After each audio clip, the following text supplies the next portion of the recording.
Step into realms where the heart takes flight, where strategy meets the edge of night. The Dungeons, Dragons, and Psychology Podcast. Prepare your mind. Now be our guest.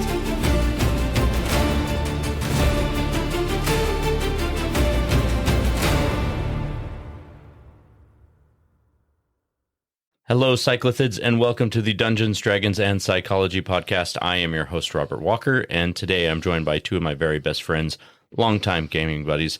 First, we have Chris Pohl. He's sitting here in the studio with me today. Chris, welcome to the show for the first time. Thank you very much, Rob. And we also have his brother, Nate Pohl. You've heard him before. You've probably argued and disagreed with him as you've listened to previous episodes, but welcome back to the show, Nate. Thank you for having me back. Awesome. Very excited to have you guys here. I haven't been able to have Chris here in person for a very long time, so this is an exciting episode for me.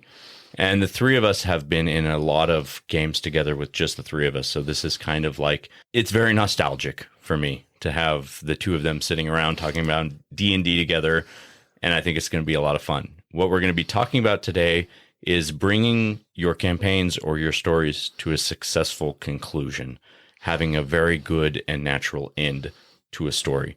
Because a lot of times when you play D&D, there's this idea that the story can go on forever. But something that can be really rewarding to a story is having a good, sometimes emotional, sometimes exciting, but having an end point where the story sort of wraps up and it feels like the mission has been accomplished. So let's just go ahead and chitter chatter about that. What are your guys' experiences with games that have either not come to a complete end or, in contrast, games that have come to a successful conclusion? I think that anytime you have that sort of bow on the end of a game, I think it lends something to the game that you don't get when it just sort of peters off. No matter how good the game is, it doesn't matter if it just sort of whimpers its way into death. Something exciting, going out with a bang, whatever that ends up being, I think is far more rewarding from a storytelling perspective than just kind of dribbling off into nothing. Well, and from my perspective, those are always the games that I remember the best, that I reference back to. It's the ones that have had this final scene to it. As you said, Rob, either it's exciting, exhilarating, sad, emotional, all those things can be part of that. But to have that ending moment to it really adds something to the game as a whole, because it, like you said, Nate, it really does tie it up into a bow. I mean, one of the things with storytelling, and you go into this pretty deep, both in psychology and in theater, which is sort of one of the older forms of storytelling, that one of the goals with storytelling is to sort of experience the journey that the story takes and then to find the moment of catharsis at the end of the story. And so I think it can be fun to play a D&D game that doesn't sort of hit that conclusion point, but it's always going to be lacking when compared to a game that does have that complete story arc where you find the moment of catharsis at the end of it. That's what really gives you the perspective to look back and kind of really enjoy the whole arc that the story took. And I like to compare a lot of my stories and my campaign building to cinema or to other forms of media. And it really does. I mean, a movie with a terrible ending ruins the whole movie. And I think role-playing should be thought of in the same way. If you want it to wrap up, if you want it to have that memorable thing that carries you forward and says, that was a really great game, so much of that is tied up in how did it end? How did it come to a conclusion? Because ultimately, we're all looking for what is the character journey. You know, we're starting very naive, very low-level characters. We want to see them grow. We want to see them experience. But we also want to know, how does their story end? Or at least, how does this piece of their story end? And so I think that's a really important part. Well, and I think, too, that's a very good point, that just because it's the end of this part of the story doesn't mean you can't come back to it later and maybe experience a different part of their story. But to be able to put that sort of dot on the I or cross on the T and sort of wrap up the complete arc of that story, I think really lends itself to good storytelling. Mm-hmm. One of the things I'd want to point out is, like, when you look at the end and you look at the beginning, those two aren't necessarily tied together. Just remembering all the games that we have had, come to kind of a final conclusion there. The beginning of the game started nowhere near that. Mm-hmm. And even, from that level 1, level 2, level 3 perspective, you're going into this game, you have no idea where it's going to go. Mm-hmm. You have ideas of what you want to do with your character at that point. But to have this end moment, you keep mentioning this arc of the character, the story arc, this growth of the story itself. And I think that's a really important part to have, is that you can't plan that from the start. It is a natural growth of both the players as well as the DM in that process to make this new story.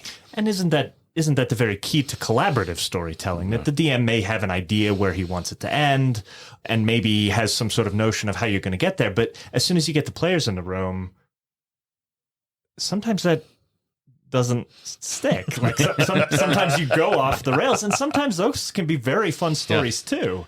But being able to look at where you started and where you sort of ended up, I think that growth, both in sort of numerical character kind of language, but also in terms, even more especially, of the growth of the character as an individual. Right. So when I write a campaign, very often I build backwards, and I mentioned this in the podcast before. I talk about it in my book, but I do like to look at, how do I want this story to end?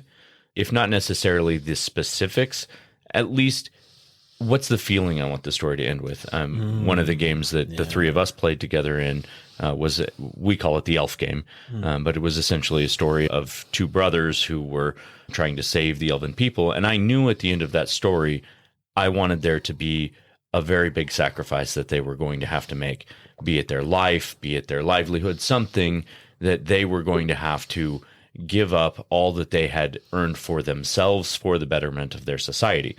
And part of the collaborative storytelling about that was making the choices that you two made as players to make it so that they were the right kind of characters that would be willing to make that sacrifice. So even though I had an idea, I didn't know exactly what that idea was going to look like until I knew what your characters were like and what would be the right sacrifice for them to make. I think that's a very good point. I think games where you play very selfish characters can be fun in a very short-term kind of way. But the truth is that when you have characters that are kind of insanely selfish, that gets old. And honestly, it gets kind of boring pretty quick, especially for everybody else at the table. But even as the one playing the character, like it's just repetition of the same one note, and that doesn't make a very good song. I mean, no matter what kind of character you make, at the core, it's still the same character. You can be a bard, you can be a fighter, you can be a barbarian, you can be... And if selfishness is your key, then it's going to remain your key. That is your driving force, and any character that is solely based on selfishness is, at the end of the day, honestly the same character.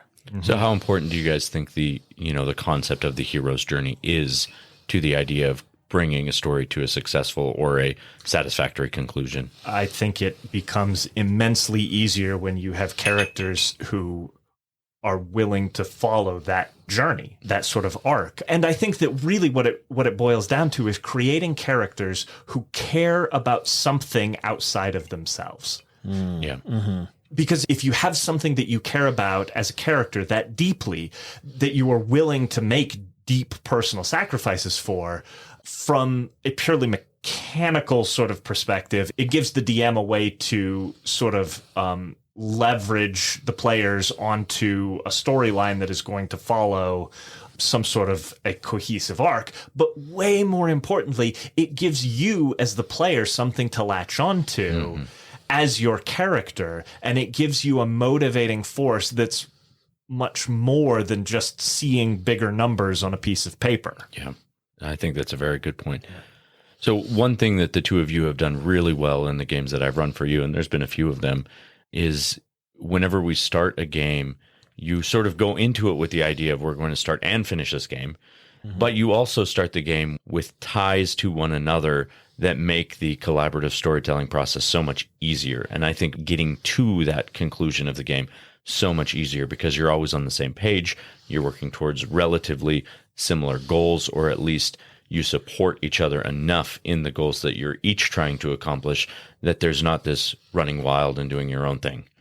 Well, and part of that's because, I mean, literally, we are brothers. So, I mean, I've had to deal with this guy's crap how many times? And the reverse. But, you know, at the end of the day, you can have that with people that are brothers or siblings or not, or just friends, or people that aren't even necessarily know each other that well. It's this idea that you've already talked about, Rob, of being able to give and take within the character's wants and needs.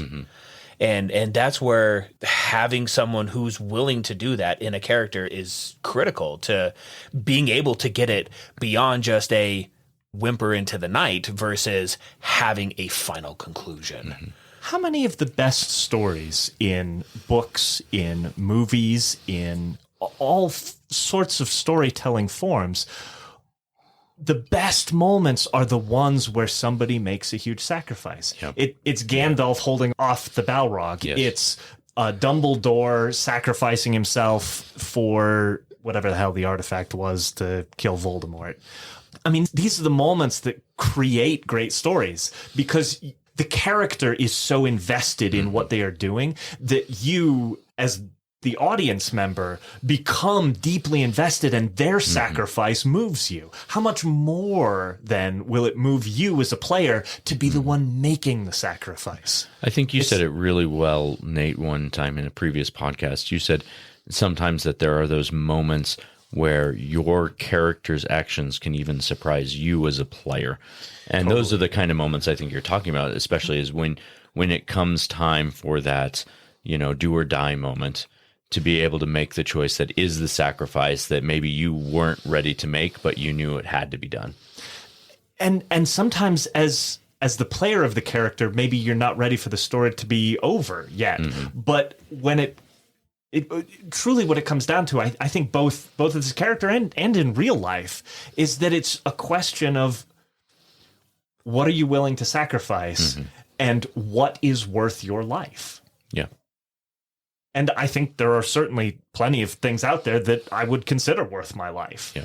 And that's also true for every character I play. What I will say in terms of tying characters together, I think it's especially easy for us because we are brothers. Yeah. But setting up characters where you are willing to make that kind of sacrifice for the other players at the table, for the other characters at the table. Yeah. Creates bonds between those characters and between those players that can really overcome a lot of hurdles. And the first person to make that move sets the tone for everything else that happens in the game. Because the truth is that watching somebody willingly make a sacrifice for you is an incredibly moving experience. Yeah. Like you feel a sort of a gratitude for that person that cannot help but carry even outside of the table. Yeah, that is very true. And I think that can even be done in small ways early on in the game. You don't have to get all the way to the conclusion to see such a thing. But even simple things like, you know, being able to say, hey, this piece of loot would be really important to that character, even though if we give it to them, it means the rest of us aren't going to get that equal share. Yeah. Who cares? Make that sacrifice.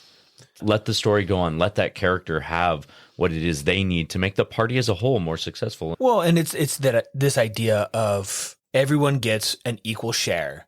And on the whole, after multiple, sessions, that share will equal out over time. But yeah, in this moment, in this minute, yeah, you may not get the piece that you want. You may not get, quote unquote, your fair share. But the fact is that you do create honestly a more powerful party. And through that, you yourself as a character can become more powerful when you have those that are more powerful around you as well. And even well past any sort of numbers on a character sheet, a party is going to be way more powerful when they are cohesive. Yeah. And you build cohesion through those small acts of sacrifice. Right. And it's this idea of cohesion, this idea of a party that is willing to honestly go to bat for each other, that, you know, when we get to this end game moment, end game scene, that you can really have these extraordinary moments of either sacrifice or triumph or, you know, take your pick. Because to get to that sort of a finishing conclusion takes the cooperation of everybody at the table. Yeah, it really does. Yeah. Yeah, it's DM included.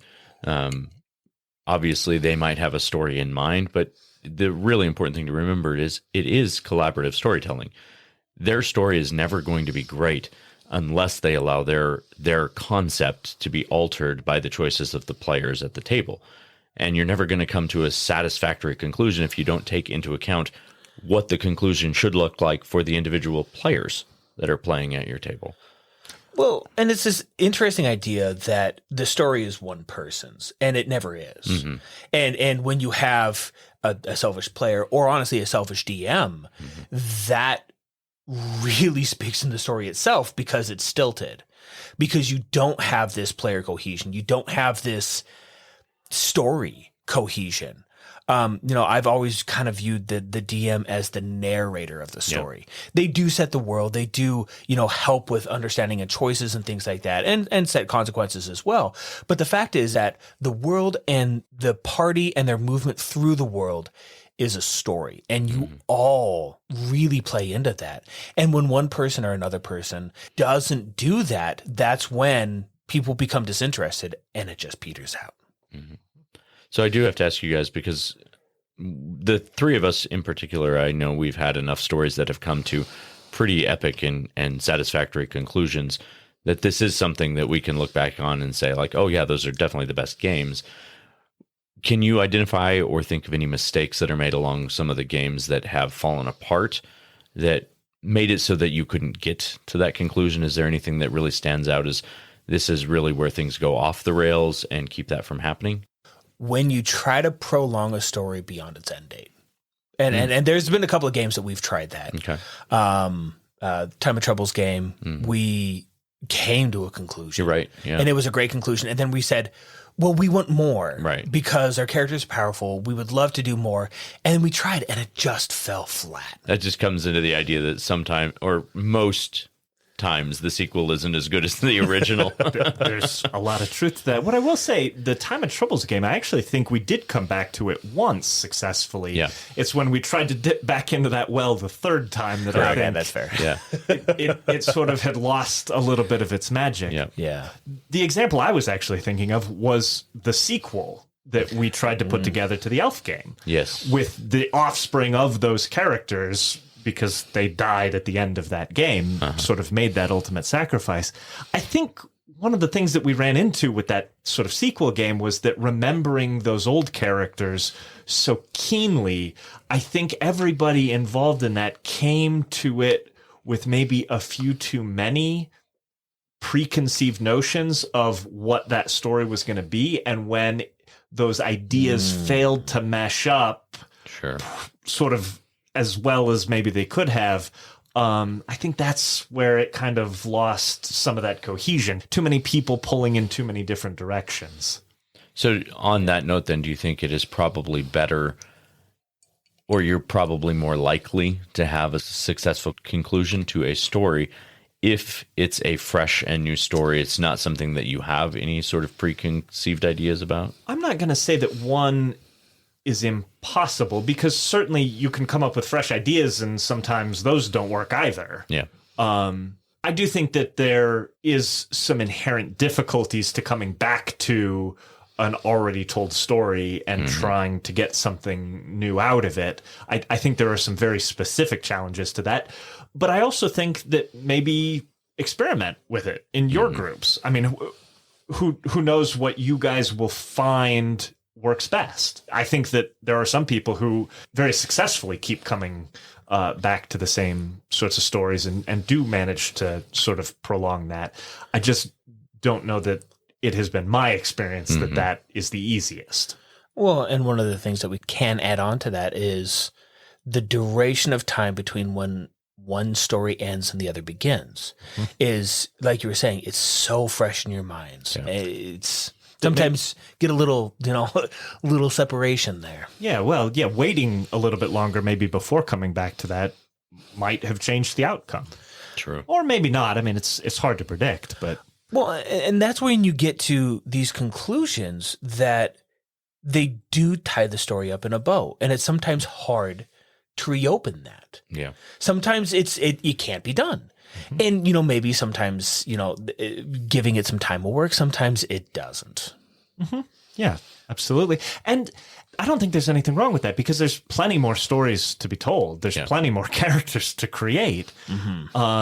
And being able to look back on that with such fondness, I think, is a powerful part of why I continue playing D&D. I mean, that's one of the things that keeps bringing me back to the table.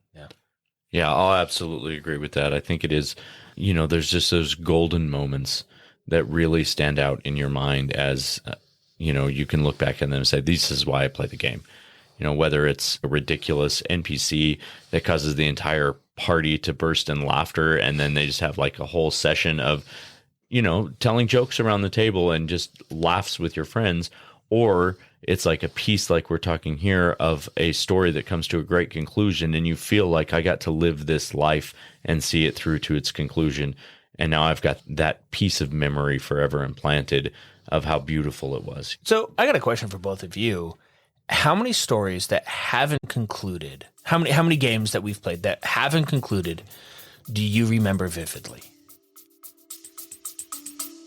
We'll be right back. Hey, Cyclithids, if you love the Dungeons, Dragons, and Psychology podcast and want to help keep it alive, there are a ton of ways you can support the show. Join us on Patreon for exclusive content like NPC character sheets, early access to new products, and even first looks at DM's Assistant app. You can also grab gaming-inspired merch on the Etsy shop, Games for Games, or pick up one of my books, The Player's Handbook to Real Life, or Session Zero, the DMG to Writing Great Campaigns in any system. And even if financial support isn't in the cards for you, you can still help by sharing the show, leaving reviews, or introducing new players to our community. Links are always in the show notes, and thank you for being the heart of our adventure. I would personally say very few. But the ones that I do remember, it's typically what I'm remembering is the reason why the story didn't come to a good conclusion. I'm remembering what the problem was, what the breakdown of the story was, what it was that caused it to go off the rails, and all of us to throw up our hands and say, okay, time for a new game. I would say single digits, and probably low single digits. I would say in terms of games that were truly memorable that didn't have a good ending. I don't mean a happy ending. I mean a good, solid ending. 2 that I can think of off the top of my head. I might be able to dig up a third if I thought long enough. I don't think I would get much more than that. So when it comes to the ending itself, what stands out to you as the best sort of endings for most stories? Is it the sacrifice, or is it the triumph? Is it a mixture of the two? Which ones are most meaningful to the two of you?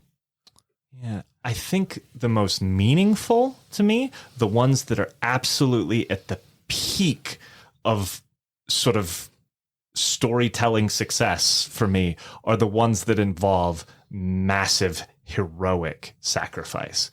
But what I will say is that I don't think that I would want every game to end that way. Sure. I think that is a spice that is best used sparingly. I mean, I think maybe this is because we grew up together, but I would agree with you there. That idea of, I don't know if martyrdom is the right word, but almost that. This idea of sacrificing for a greater good Absolutely. is near and dear to my heart. I think martyrdom is a good word for that. Yeah, it's exactly what we're talking about. Yeah. Yeah, that gets me like no other. Well, I can definitely say all the moments in my games where, all of us men around the table have been crying have all been those sorts of scenarios where it has been not even necessarily death, but big moments of personal sacrifice. And I think more than that, it's the player making the decision to have the character make that choice. It really boils down to, I think, if the player doesn't have the agency of choice, then the sacrifice is never as meaningful. Yeah. It almost becomes utterly meaningless. Right. If they're not the one making the decision, that's not sacrifice. That's just dying. Right. Well, I mean, I can think of certain circumstances in games we've played in where the character has been, quote unquote, offered a choice, but the choice has been like, it's not really a choice. Right. Those times when it really is a choice, they could go either way. They could choose the selfish route and, just looking out for them and theirs, or they can do the really big sacrifice that's going to change their life, usually for the worse, or take it away completely for everybody else's benefit. Well, and it's interesting because I want to go back to the hero's journey for a second, because your character starts to mean more than just what you were putting into it, if that makes sense. Like, there is a community that you have grown to know, and they love or hate you, or you have a meaning to them. And that is, like, again, back to the self game, that is where that moment really shines forth, in terms of, it's not just, me necessarily sacrificing myself for, the moment. It is, you feel within the world that you will make a difference there as well. Totally.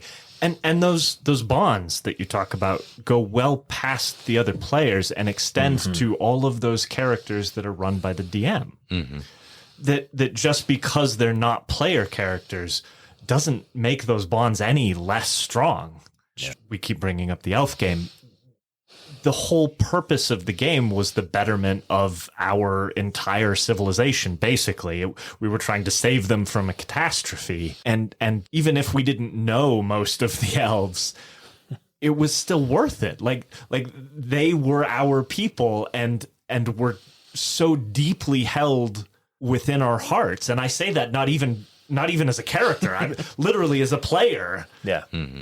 Every one of those elves meant something to me. And so the sacrifice, I mean, yes, I had a choice, but at the same time, I didn't really. I mean, not to sacrifice would have been literally a betrayal of everything that had led up to that moment. Sure. No, I think, and you make a good point. And in that game specifically, it's a great example of what you were talking about, is you were making the sacrifice only for DM PCs, like NPCs only, because both of you were sacrificing your life. There were no other player characters in the game. So literally all you were doing was from all those, supplemental characters that you met throughout the world played by the DM. I wonder if that might be the one of the few party-created TPKs. That's true. Yeah. That is awesome. All right, well, let's move on to Tricks of the Trade. Okay, so for today's Tricks of the Trade, I thought it would be fun to discuss some ideas of what would be a really cool ending to a campaign. I could actually go ahead and get started. A scene that really is standing out in my head right now, and it's probably because we've been talking about this elf game, and it reminds me in a lot of ways of the Tony Stark moment at the end of Avengers Endgame, where he is making that great, huge, epic sacrifice. He's sacrificing truly his happiness. He had finally had the life he had always hoped for and was living in a way that I don't think he ever thought he could live. And then he has to sacrifice himself for all of humanity, essentially. But it was just that moment of like pure selflessness from the most selfish of characters. So I think finding a moment where you can have a character who is the unlikely hero take a stand would be a really good way to end a campaign. I think for myself, actually, Frodo Baggins comes to mind. The ability to do something that they don't want to do from the start and get to the end and survive and then realize that you must walk away.